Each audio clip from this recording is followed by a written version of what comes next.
흉터를 가리기 위한 커버업 문신의 경우에는 기존의 흉터 조직이 질기고 두꺼운 경우에 나타날 수는 있습니다.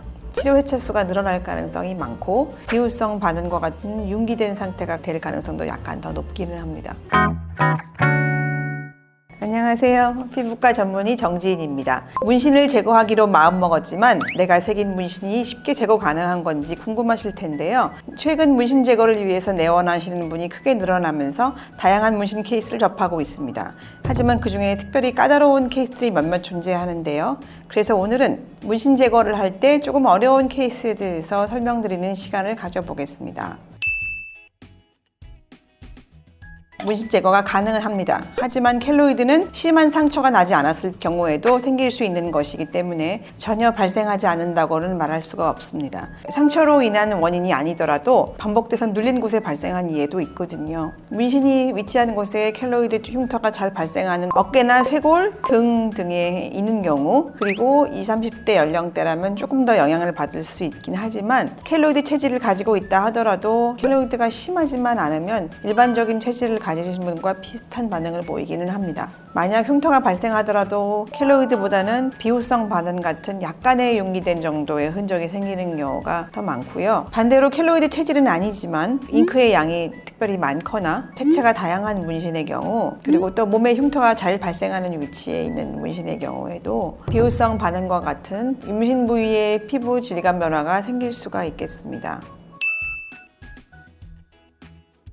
흉터를 가리려는 의도뿐만이 아니라 기존의 문신을 가리려고 잉크로 덮어버린 것을 커버업 문신이라고 합니다. 흉터를 가리기 위한 커버업 문신의 경우에는 기존의 흉터 조직이 질기고 두꺼운 경우에 제거 효과가 조금 더디게 나타날 수는 있습니다.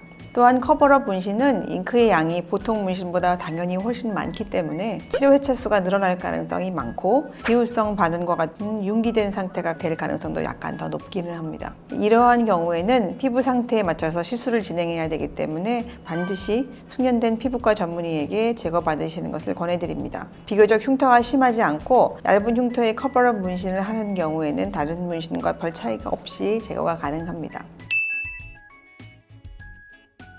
안타깝게도 레이저에 가장 반응이 적은 색이 살색과 흰색, 노란색 이런 색들입니다. 이러한 색들에 반응하는 특정 파장이 거의 없는 부분이라고 할 수 있겠습니다. 기본적으로는 흑백 문신보다는 더 많은 횟수가 필요하며 제거 시술 후 일시적으로 어두워졌다가 반복적인 시술 후에야 다시 컬러가 밝아지는 경우도 있습니다. 전반적으로는 단색 검정에 비해서 만족스러운 결과를 얻기가 다소 어렵습니다. 그래서 무엇보다 살색이나 흰색 문신 이런 색들은 추후 제거를 원할 때를 대비해서라도 하지 않는 것이 좋습니다.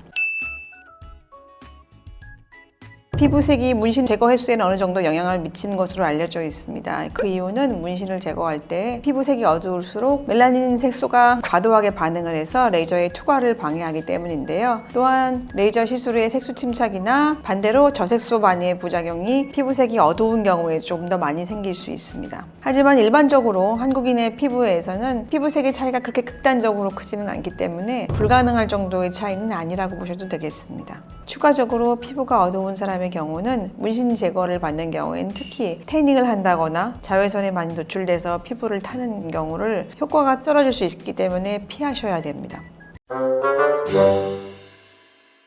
오늘은 문신 제거 까다로운 케이스에 대해서 함께 알아보았는데요. 오늘 영상이 도움이 되셨다면 구독, 좋아요, 알림 설정까지 부탁드리고요. 보다 궁금한 점은 아래 댓글이나 엔세스타 피부과 카카오톡 채널로 문의 주시기 바랍니다. 지금까지 피부과 전문의 정지인이었습니다. 감사합니다.